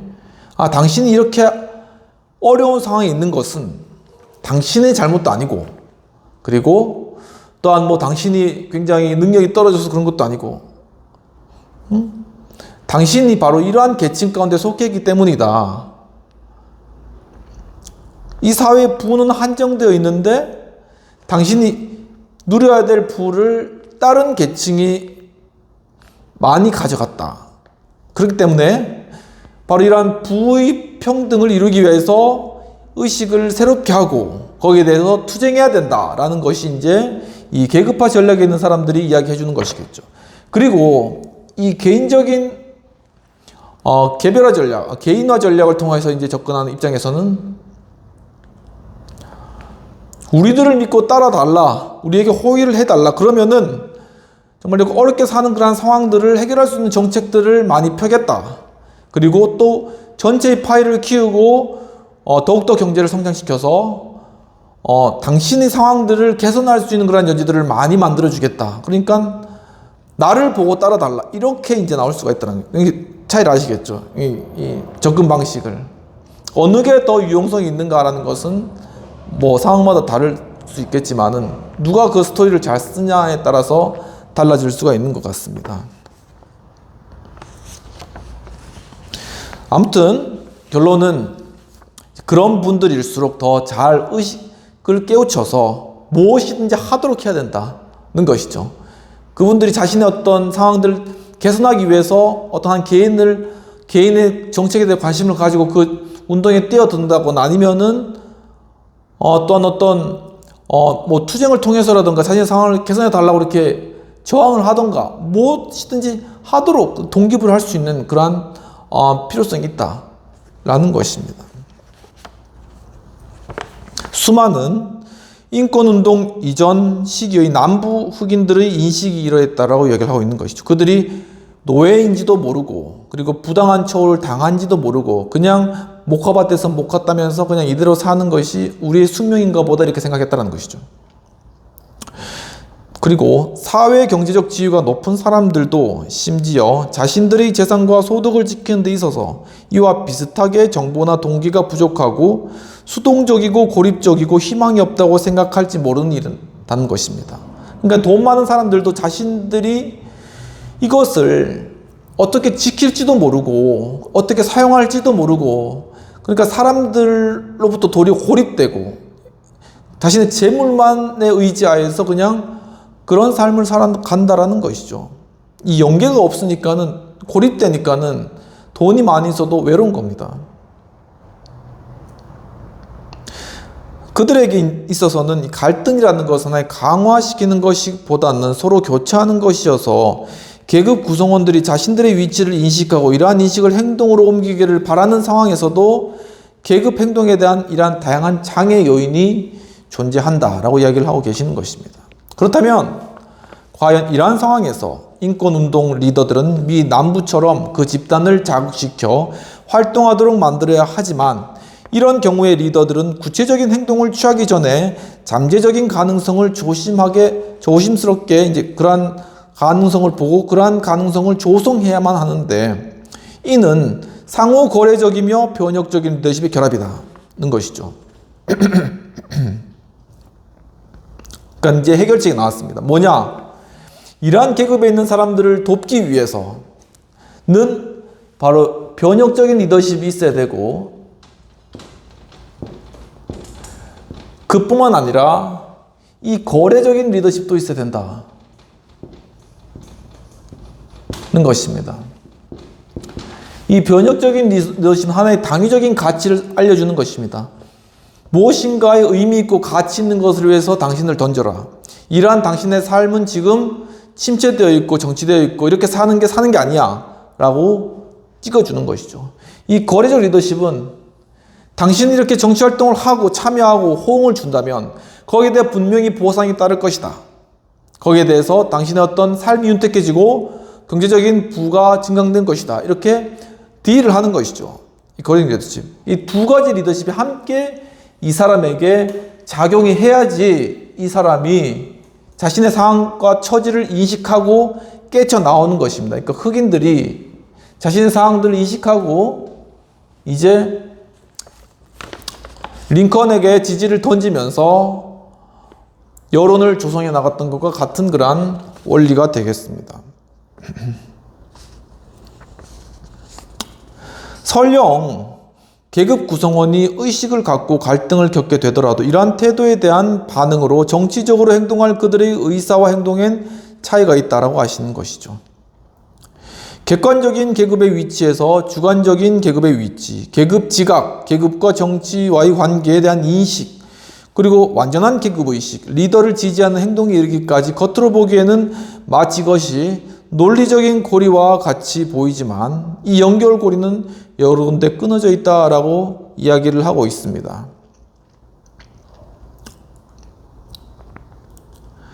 리더십을 유지하기 위해 정치적 여론을 수렴하고 안정시키는 세 번째 전략으로는 정당을 이용할 수 있다. 그러니까 첫 번째는 이 개인적인 리더십, 개인 전략이 있고, 두 번째는 계급 전략이 있다면 세 번째는 정당 전략이 있다.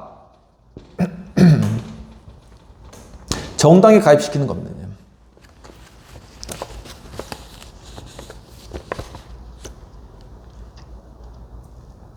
정당은 당원이나 운동원 또는 자신들이 지속해야 할 유권자들의 정치적 의견에 영향을 미치려는 욕구와 능력에 따라 매우 다양한 양상을 띠고 있으며, 제대로 체계화되지 못한 여론이 팽배한 상황에서는 열정, 노력, 이상과 실용성을 가지고 폭넓게 참여하는 정당이 기존의 정치 제도와 여론의 구조에 적응해 온 기성 정당에 비해 변화를 끼칠 영향력이 크다라는 것입니다.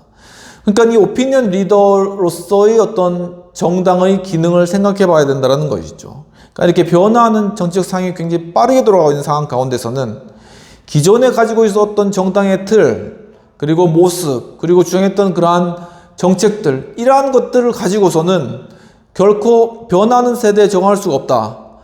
그렇다면 어떻게 하면은 이러한 세대에 적응할 수 있는 것인가 한 것을 고민해야 된다는 것입니다. 바로 이러한 상황 가운데 어떤 새로운 어떤 가치라던가 이념이라던가 아니면은 주장, 그리고 새로운 어떤 의식을 가지고 바로 이러한 오피니언 리더로서 이제 이 정치계에 뛰어들게 되면은 상당히 그 영향력은 크고, 바로 그러한 정당이나 그러한 사람들을 통하여서 정치 구조가 상당히 바뀔 것이다 라는 것을 예측하고 있는 것입니다.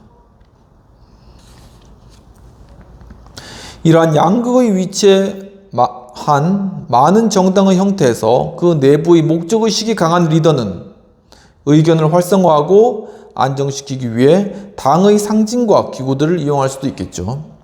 기존의 정당들은 민주당, 공화당, 사회당 또는 기독민주당과 같은 오랜 당명의 사용권을 확보하고 그 정당의 이름을 갖는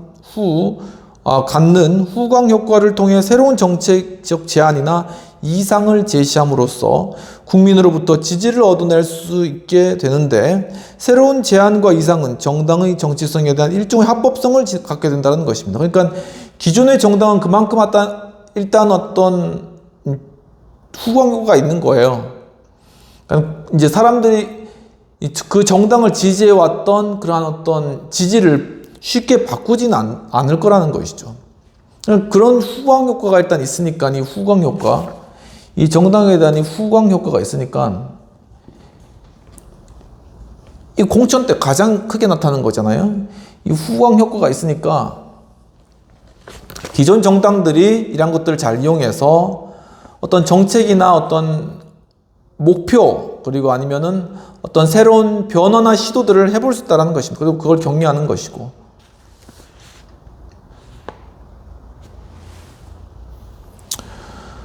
새로운 어떤 이 과정은 상호 교류적이다라고 이야기를 하고 있습니다. 당의 여론은 평당원들의 태도를 변화시키기 위해 당의 상징과 기구를 이용하는 리더가 통제하는 자극에 의해 쉽게 영향을 받게 되는데, 정당의 리더들은 변화를 위한 영향력을 장악하기 위해서 당의 전통, 기대, 요구에 어느 정도까지는 스스로 맞출 필요가 있다고 합니다. 그러니까 이게 정당 리더십으로 가게 되면은 이제는 개인의 어떤 특성과 개인의 주장만을 할 것이 아니라 이 정당의 어떤 그런 상징과 가치라던가 아니면 정책, 이런 것들을 따라올 필요가 있다라는 것입니다. 그러니까 이 정당이 어떤 하나의 개인의 어떤 영웅적인 리더십으로 이렇게 받아들일 수도 있겠죠. 그런데 바로 그런 효과를 극대화하기 위해서는 이 개인이 자신의 어떤 기존에 생각했던 그런 가치만을 무조건 실현하려고 하는 것이 아니라, 이 정당에 들어와서 이 정당의 기존의 어떤 상징이라던가 아니면은 가지고 있던 어떤 가치라던가 이런 것들을 자신도 어느 정도 수용하고 그것을 잘 이용할 필요성이 있다는 것입니다. 왜냐하면 오랫동안 이 정당을 지지해왔던 사람들이 있거든요. 그러니까 변화를 이끌어내기 위해서는 이 정당이 기존에 가지고 있었던 가치라던가 이런 어떤 상징적인 것들, 이러한 것들을 무시해서는 안 되고 그런 것들을 잘 받아들이고 잘 활용함으로써 이 정당을 통해 그 개인이 원하는 그러한 어떤 변화나 새로운 시도들을 할 수 있다라는 그런 장점이 있다는 것입니다.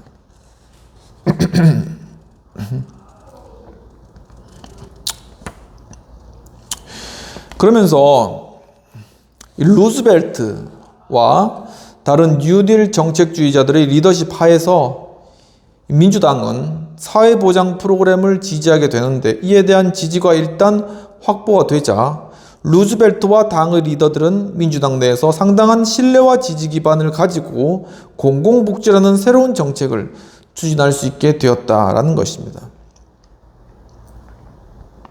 정당의 체제가 확립되지 못하고 정당의 지도부와 평당원 간의 연계가 원만하지 못한 국가에서는 이러한 상호작용이 더 미묘하게 되는데, 키라는 분은 수단으로서의 정당의 본질과 당원들의 속마음에 연관된 많은 이슈들을 고려한다면 우리는 당에서 정체성을 찾는 사람들과 당 지도부의 의견 사이에 즉각적인 조율과 완벽한 일치를 기대해서는 안 된다. 그러나 결국에는 대중의 의견이 정당에 기여를 하게 되리라는 것은 의심의 여지가 없다라는 것입니다. 결국은 이 대중을 통해서 이 당이 지지를 받는 것이고, 이 대중의 의견이 포함되고 지지된 당의 의견이 결국은 변화를 이끌어낼 것이다. 그 말은 평당원들을 무시하지 마라, 그 말입니다. 당의 지도부가 당원이나 여론을 충실히 대변하는 것은 아니며 당원들은 리더가 결국에는 당원들의 욕구를 만족시켜 주리라는 신념과 기대를 가지고 있는 것이죠. 이 때문에 지도부의 지위에 대한 오해를 할 수도 있는데, 리더와 평당원뿐만 아니라 정당 내부의 전 지도부와 추종 세력 간의 상호 교류는 사실 매우 미묘하며, 당 외부로부터의 요구와 압력을 고려하지 않더라도 리더가 당내에서 자신들의 입지를 공고히 해서 정치적 사회적 목적으로 당을 이용할 수 있게 되기까지는 상당한 기간이 걸린다라는 것입니다.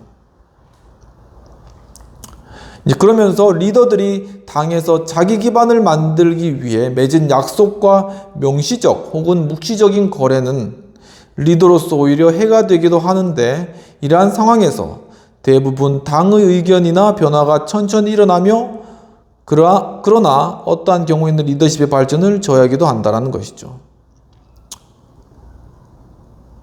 즉, 이 리더가 당 내에서 거래적 리더십을 행위를 하는 것입니다. 그래서 나를 리더를 시켜주면 당 내에서 이런 정책들을 펴나가고 당의 기본적인 어떤 방침을 따르겠다라던가 이런 약속들을 하는 것이죠. 그런데 결국은 그것이 이 리더에게 발목 잡는 행위가 될 수도 있다는 것입니다. 이 정말 이 리더가 되어서 변화를 시도해야 될 때 자신이 한 말과 자신이 한 그런 거래적 행위를 통해서 그 자신의 입지나 여지나 그런 부분들이 많이 축소되고 줄어드는 그러한 것인 것이죠. 그러면서 리더들은 창당과 초기 발전 과정을 통해 당을 장악하기도 했는데, 당을 장악했기 때문에 당에서 그들의 개인적인 속성과 운영 계획을 완벽하게 분리하기는 힘들며, 그들은 푸에르토리코의 마린과 인민민주당의 경우처럼 사실상 당을 자신들의 목적 성취를 위한 개인적인 도구로 간주하기도 하지만, 이러한 종류의 발전은 지나친 개인주의로 귀결되며 목적 성취를 위한 리더들은 의회에서 성장해 평당원들에게 의존하지 않고서도 당의 정책에 영향을 미칠 수 있는 위치에 오르기도 한다라고 이야기를 하고 있습니다.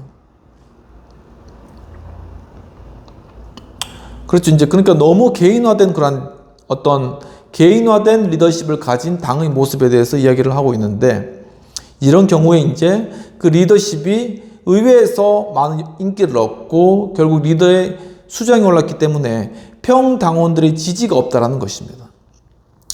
그랬을 경우에는 당 내에서 지지 세력을 얻어서 당의 이름으로 정책을 수반하고 처리해 나가는 것에는 상당히 좀 어려움이 있다라는 것이죠. 이러한 예로는 영국의 장관들에게도 찾아볼 수 있으며, 또한 외부의 인물을 리더로 영입해서 당원들에게 얽매이지 않고 당의 의견과 정책에 영향력을 행사할 수도 있을 것이다라는 것입니다. 그러니까 이것은 보면 공무원이라든가 장관을 하신 분이라든가 다른 요직에 있었던 분들이 정당으로 영입될 수도 있는 것이죠. 그렇게 될 때는 장단점이 있지만, 장점적인 측면에서 봤을 때는 기존에 이 리더십을 당 내에서 얻기 위해서 이 리더가 거래적인 리더십으로서 사람들과 평당원들과 약속했던 것을 때문에 그 리더가 리더의 위치에 가서 결국은 자신의 입지를 좁혀놓은 그런 상황에서 당을 변화시키거나 어떤 정책을 실현시키거나 하는, 아니면 국가에 어떤 영향을 미치고자 하는 그러한 것들이 과거의 어떤 연계된 관계 가운데 잘 되지 않았던 그러한 부분들을 외부에서 온 리더라던가 이러한 부분들이 전혀 연계성이 없기 때문에 자신의 정책을 그냥 리더십을 가지고 펴나갈 수가 있다는 것입니다. 눈치 안 보고 그렇게 할 수가 있다는 것이죠. 그런 방면에서 상당히 외부의 어떤 개인적인 리더십을 가진 사람을 영입하는 그러한 장점이 있다라는 것입니다.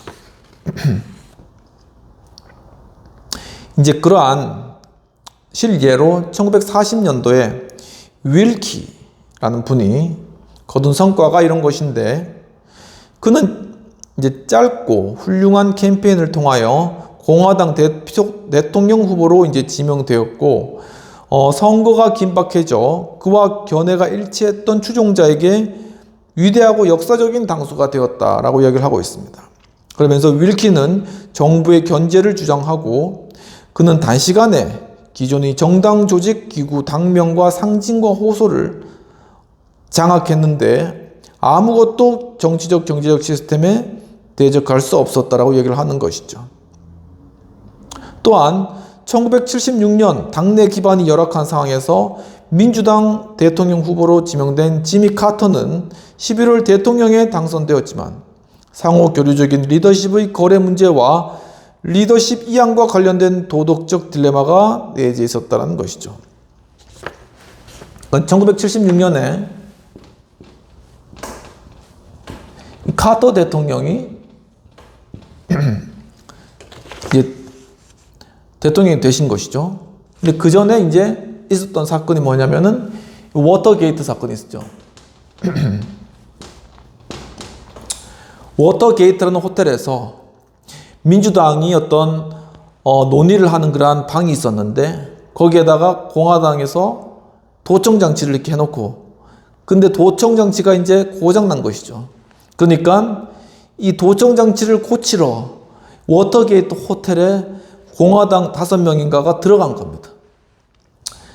이제 그런데 마침 거기를 지나가던 한 경찰관이 이 철문을 봤는데 이 철문이 조금 이상한 거예요. 그래서 이제 그때 거기 지나가는 어떤 그 경비원이 그러니까 그래서 이상하다 해서 경찰을 불렀는데 경찰이 들어가 보니까 거기 공화당 5명이 도청장치를 고치고 있었던 겁니다. 그래가지고 그게 문제가 돼가지고 나중에는 이제 결국 대통령까지 올라가고 그러면서 이제 어떤 녹취록을 이제 뭐 공개하느니 많이 하다가 결국은 이제 그 대통령이 하야하고 그렇기 때문에 이제 그 대통령의 어떤 리더십 도덕성이 굉장히 중요하게 그렇게 이제 인식되었던 그러한 사회적 분위기 가운데 그때 이제 이 카터 대통령이 굉장히 어떤 독실한 기독교 신자거든요. 그리고 이제 주지사였는데 별로 큰 인지도도 없던 이런 카터 대통령이 갑자기 이제 부상하게 된 것이죠. 그 여러 환경들 때문에. 그래서 이제 그가 결국은 미국 대통령이 되고 하지만은 당내 기반이 거의 없었기 때문에 그리고 카터 대통령이 도덕성의 그런 이유로 사람들의 지지를 받았기 때문에 사람들의 어떤 지지에 대한 그 다음 어떤 지지에 대한 전환, 다음 리더로서의 차세대 리더로서의 어떤 전환 이런 것들이 전혀 되지 않는 그런 상황들 여러 가지 또 도덕적 딜레마들이 많이 있었고 결국은 이제 그러면서 이제 경제적인 어떤 미국 경제의 이제 굉장한 어떤 침체 이런 것들과 가운데 이제 다시 대통령이 뒤바뀌게 이제 되는 그 다음에 이제 레이건인가요? 레이건 대통령이 됐나요? 그랬을 건데 이 레이건 대통령 같은 경우에는 굉장히 탁월한 리더십을 가진 인물로 리더십 평에서는 알려진 인물이죠. 그래서 링컨보다도 더 이 레이건을 1순위로 이제 꼽고 있는데 미국에서 이걸 봐도 재밌습니다. 이 레이건이 있었던 공화당은 레이건이 배우였잖아요. 그러니까는 하나의 개인화 전략을 쓴 것이죠. 개인화 전략. 개인적인 인기를 통해 가지고 이 미국을 딱 잡은 겁니다. 그냥 공화당에 편입시켜 가지고. 그래서 그 다음에는 이제 신자유주의 영국에 대체하고 합쳐 가지고 이제 펴면서 미국 경제를 살린 것이죠. 그리고 반공, 여기 반공이고. 그리고 이쪽은 민주당인데 이쪽은 약간 이 계급적인 전략을 좀 쓴 것 같아요. 계급화 전략. 그러면서 사람들에게 이제 어떤 평등한 가치라던가 인권이라는 것들을 굉장히 주장하면서 이런 것들 하나의 거래적인 리더십 형태로 좀 제시한 그런 부분들이 있었는데 그렇기 때문에 이런 여러 가지 상호 교류적인 어떤 그런 리더십, 거래 카터가 됐으니까는 이제 별로 지명도 없잖아요. 이 리더십을 계속 이제 다른 새로운 리더십으로 또 이렇게 바꾸어 나가면서 이제 하나의 거래가 이루어지는 것이죠. 바로 이러한 문제들 때문에 굉장히 도덕적인 딜레마를 겪게 되고 민정 내에서 도덕적으로 다시금 또 실추되는 그러한 것들을 겪으면서 다시금 이렇게 레이거 된 이러한 상황들을 계급화 전략을 좀 쓴 그런 부분들이 크다라는 그런 부분들이고 뭐 이런 것들을 통해서도 이렇게 상황들이 이렇게 전개되었다라는 것을 좀 알 수 있겠고 아무튼 전체는 하나의 어떤 정당의 전략을 포함하고 있는 그런 내용이 되겠습니다. 이런 것들을 가지고 비평 및 토의를 한번 해보도록 하겠습니다. 번스 교수님은 오피니언 리더십을 통하여 변화하는 상황 속에서 당내에서 빠른 시간 안에 당의 리더로서 이제 세워질 수 있다. 것을 언급하시면서 이제 윌키나 아니면 뭐 카터 대통령 같은 경우에 그런 신뢰로 이제 들고 있는 그런 상황입니다. 또한 이런 어떤 거래적 리더십과 변혁적 리더십 이 두 개를 하나로 통합시켜 나가면서 이 두 가지 리더십의 측면들이 실제로 정치 속에서 모두 필요함을 잘 역설하시는 특히 잠재적인 대중들에 대해서 그들을 깨우치고 그들이 정치 현장으로 나오게 하기 위해서는 이 두 가지 리더십이 다 필요하다라는 부분들을 말씀하셨고 그렇다면은 토의해 볼 내용은 과연 변혁적이며 또한 거래적인 이 리더십 두 개의 어떤 하나의 어떻게 보면 모순적일 수도 보일 수가 있는데 이러한 리더십이 통합적으로 그렇게 나타나는 그러한 어떤 특성적인 그러한 부분들이 무엇이 있을까라는 것입니다. 아까 전에 설명드렸듯이 하나의 어떤 이 변혁적인 리더십 그리고 하나의 거래적 리더십이 합쳐진 그런 리더십의 모습이 과연 어떻게 나타나질 수 있을까라는 것입니다. 변혁적 리더십과 같은 경우에는 뭐 예를 들면 예전에 뭐 우드로 윌슨이라던가 이런 부분들을 이제 들고 계신데 교수님은 아무튼 뭐 이런 것이죠. 세계 평화를 위해 가지고 미국이 그러니까는 지금은 국제연합이잖아요. 근데 국제연맹 과거에 국제연맹에 가입해야 된다. 라는 주장들. 세계 평화를 위해서. 근데 사람들에게 이제 그것이 이제 하나의 어떤 가치로서 미국의 어떤 자존심으로서 세계의 어떤 평화의 선구자로서 이렇게 이제 호소하는 이런 게 변혁적 리더십의 스타일인 것이죠. 반면에 이제 거래적 리더십은 우리가 국제연맹에 들어가면은 우리는 국가적인 모든 상황들을 잘 통제할 수 있고 또한 미국이 여러 테러의 위협이나 전쟁의 위협으로부터 보호받을 수 있기 때문에 어떤 경제적 보호 가운데 미국이 더욱더 성장할 수가 있다. 이 거래적 리더십 형태입니다. 이 두 가지가 함께 잘 돼가지고 이 국제연맹에 만약에 미국이 가입을 했다면 이 국제연맹이 실제적인 어떤 국가 간의 어떤 평화를 이루는 일들을 했기 때문에 2차 세계대전이 일어나지 않았겠죠. 독일이 까불지 못했을 것이라는 것입니다.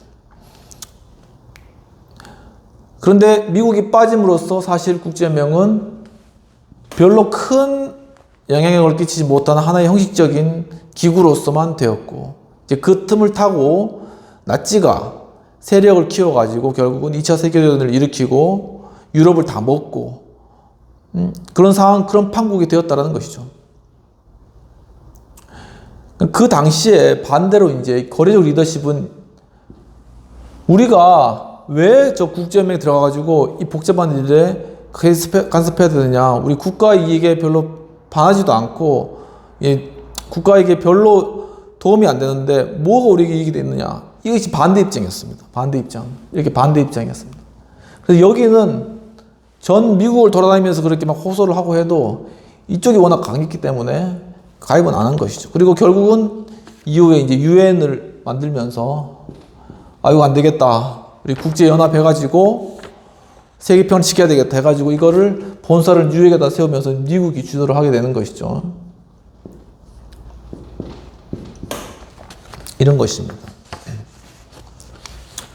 그러니까 이렇게 이 두 가지가 잘 연합되면은 굉장히 큰 시너지가 나올 수 있고, 하지만 이 두 가지가 서로 배치되면은 상당히 문제 해결이 안 되고 도리어 문제에 빠질 수 있는 그런 상황들이 되기 때문에 이 두 가지 특성들을 어떻게 리더십이 잘 통합해 나가는가 하는 것들, 그리고 정당 간에도 이러한 것들을 어떻게 잘 통합해서 갈 수 있는가라는 그러한 부분들이 중요한데, 그러니까는 너무 한쪽으로만 치우치지 않으면 좋을 것 같아요. 그러니까 하나의 어떤 가치만을 뭐 추구하면서 그런 것들을 막 사람들에게 해도 사실 와닿지도 않고, 그렇다고 너무 이렇게 장사꾼처럼 해가지고 이거 줄 테니까 요거 해줄 테니까는 하자 이런 식으로 하는 것도 맞지도 않고 상도의도 있지 않습니까? 그러니까 지킬 건 지키고 또 얻을 건 얻고, 이제 그것을 잘 균형을 이루어가는 하나의 밸런싱, 이 균형을 잘 이루어가는 것,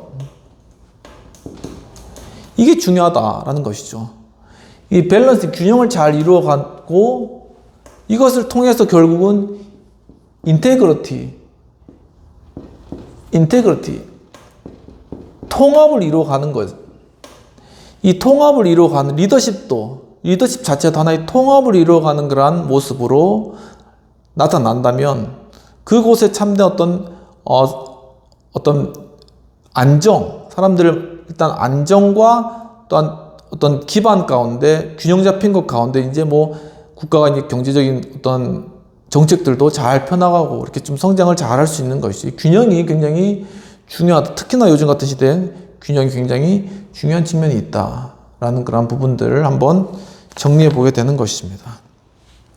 오늘 여기까지 살펴보고 다음 시간에 좀 더 이러한 오피니언 리더십의 그러한 중요한 실예들을 다뤄보면서 그러면 어떤 식으로 우리 현실 가운데 좀 이러한 리더들, 오피니언 리더십 어떻게 보면 가장 최근에 현재 그런 흐름 가운데 있는 리더십이잖아요. 그런 것들을 어떻게 우리 현실 정치 가운데 좀 더 잘 적용하고 또한 그런 리더십으로 잘 준비될 수 있을 것인가 하는 것들을 계속 좀 고민하고 생각해 보는 그런 시간들을 가지도록 하겠습니다. 장시간인데 이렇게 시청해 주셔서 감사드리고, 또 지금 이제 만연한 가을이고 오늘 비가 많이 내렸는데 아마 비 온 후에는 좀 기온이 떨어질 것 같아요. 그러니까 감기 조심하시고, 또 이렇게 좀 떨어지면은 이제 뭐 산들에 이제 빨갛게 이제 단풍들이 잘 들겠죠. 그러면 또 이렇게 좀 바쁘시겠지만 또 시간을 잠시 내서 단풍들도 좀 보면서 이 가을의 여유를 누리시는 그런 한 주 보내셨으면 참 좋겠습니다. 오늘 참 함께 해주셔서 감사드립니다.